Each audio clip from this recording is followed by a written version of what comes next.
Operation നുംഖോറിൽ നടൻ അമിത് ചക്കാലക്കലിനെ കേന്ദ്രീകരിച്ച് അന്വേഷണം തുടരും. ബിനാമി ഇടപാടും പരിശോധിക്കുമെന്നാണ് റിപ്പോർട്ട്. കൂടാതെ കേരളത്തിൽ ആദ്യമായി ഫസ്റ്റ് ഓണർ വാഹനം പിടിച്ചെടുത്തതിൽ ദുരൂഹതയുണ്ടെന്നാണ് വിവരം. കുണ്ടന്നൂരിലെ വർക്ക്ഷോപ്പിൽ നിന്നാണ് 1992 മോഡൽ ലാൻഡ് ക്രൂയിസർ പിടിച്ചെടുത്തത്. ഇതിന്റെ RC വിലാസം വ്യാജമാണെന്നാണ് കണ്ടെത്തൽ. അസം സ്വദേശി മാഹിൻ അൻസാരിയുടെ പേരിലാണ് വാഹനം. അങ്ങനെ ഒരാളെയില്ലെന്ന് കസ്റ്റംസ് കണ്ടെത്തി. വണ്ടിയുടെ യഥാർത്ഥ ഉടമയെ കണ്ടെത്താനുള്ള ശ്രമം തുടങ്ങി. ഭൂട്ടാൻ പട്ടാളം ഉപേക്ഷിച്ചതടക്കം 1000-ലേറെ വാഹനങ്ങൾ നികുതി വെട്ടിച്ച് ഇന്ത്യയിലേക്ക് കടത്തിയിട്ടുണ്ട്. ഇതിൽ 150-200 വാഹനങ്ങൾ കേരളത്തിൽ ഉപയോഗിക്കുന്നുണ്ടെന്ന് കസ്റ്റംസ് കണ്ടെത്തി.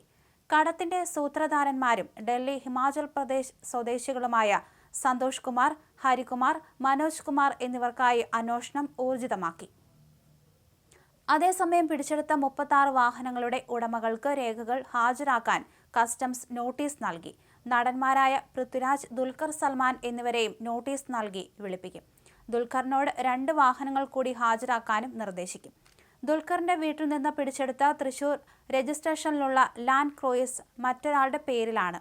ഇത്തരം കാര്യങ്ങളും ദുരൂഹമാണ്. ഭൂട്ടാനിൽ നിന്ന് ആഡംബര കാറുകൾ ഉൾപ്പെടെ വാഹനങ്ങൾ നികുതി അടയ്ക്കാതെ ഇന്ത്യയിൽ എത്തിച്ച് വിറ്റെന്ന കേസിൽ സംസ്ഥാനത്ത് കസ്റ്റംസ് നടത്തിയ മിന്നൽ പരിശോധനയിൽ സിനിമാ താരങ്ങളും കുടുങ്ങിയിരുന്നു.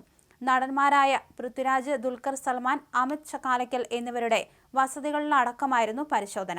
ഇടനിലക്കാരിൽ നിന്നും സെക്കൻഡ് ഹാൻഡ് ഷോറൂമുകളിൽ നിന്നും വാങ്ങിയ വാഹനങ്ങളാണ് താരങ്ങളെ കുടുക്കിയത്. ദുൽഖറിന്റെ വസതിയിൽ നിന്ന് 2 ആഡംബര കാറുകളും അമിത്തിന്റെ 8 വാഹനങ്ങളും ഉൾപ്പെടെ 36 വാഹനങ്ങൾ പിടിച്ചെടുത്തു. ഇതിൽ ഒരെണ്ണം മാത്രമാണ് തന്റേതെന്ന് അമിത് പറഞ്ഞിരുന്നു. എന്നാൽ അമിത്തിന്റെ വിശദീകരണം കസ്റ്റംസ് മുഖവിലയ്ക്ക് എടുത്തില്ല. ഓപ്പറേഷൻ നുംഖോർ എന്ന പേരിലായിരുന്നു പരിശോധന. ഭൂട്ടാനി ഭാഷയിൽ നുംഖോർ എന്നാൽ വാഹനമെന്നാണ്. ഭൂട്ടാൻ പട്ടാളം ഉപേക്ഷിച്ചതും വിന്റേജ് വിഭാഗത്തിൽപ്പെട്ടതുമായ വാഹനങ്ങൾ കടത്തിക്കൊണ്ടുവന്ന് വിൽക്കുന്ന സംഘത്തെ പൂട്ടുകയായിരുന്നു ലക്ഷ്യം. 25 ലക്ഷം രൂപയിലധികം നൽകിയാണ് വാഹനങ്ങൾ താരങ്ങൾ വാങ്ങിയത്.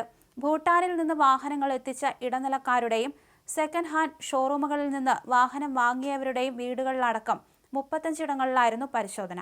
കോഴിക്കോട്, മലപ്പുറം, എറണാകുളം, തൃശൂർ, തിരുവനന്തപുരം ജില്ലകളിൽ പരിശോധന നടന്നു. കോയമ്പത്തൂരിലെ വാഹനക്കടത്ത് സംഘം മുഖേന എത്തിച്ച 150 മുതൽ 200 വരെ വാഹനങ്ങൾ അനധികൃതമായി ഹിമാചൽ പ്രദേശിൽ രജിസ്റ്റർ ചെയ്ത് കേരളത്തിൽ എത്തിച്ചെന്നായിരുന്നു കസ്റ്റംസിന് കിട്ടിയ വിവരം.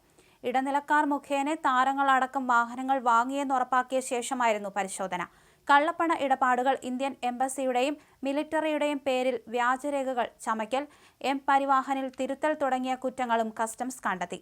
വിവരങ്ങൾ കേന്ദ്ര അന്വേഷണ ഏജൻസികൾക്ക് കൈമാറുമെന്ന് കസ്റ്റംസ് പ്രിവന്റീവ് വിഭാഗം കമ്മീഷണർ ഡോക്ടർ ടി ടിജു പറഞ്ഞു. ഭൂട്ടാനിൽ നിന്ന് കുറഞ്ഞ വിലയ്ക്ക് വാഹനങ്ങൾ വാങ്ങി പാർട്സുകളാക്കി വനാതിർത്തി വഴി ഇന്ത്യയിലെത്തിക്കും. പിന്നീട് കൂട്ടിച്ചേർത്ത് കൂടിയ വിലയ്ക്ക് വിൽക്കും. ഇതിന് ഇടനിലക്കാരുണ്ട്. ഭൂട്ടാൻ സ്വദേശികൾക്ക് കാറുമായി ഇന്ത്യയിലേക്ക് വരാമെന്ന വ്യവസ്ഥയും ദുരുപയോഗിക്കുന്നു എന്നാണ് കണ്ടെത്തൽ.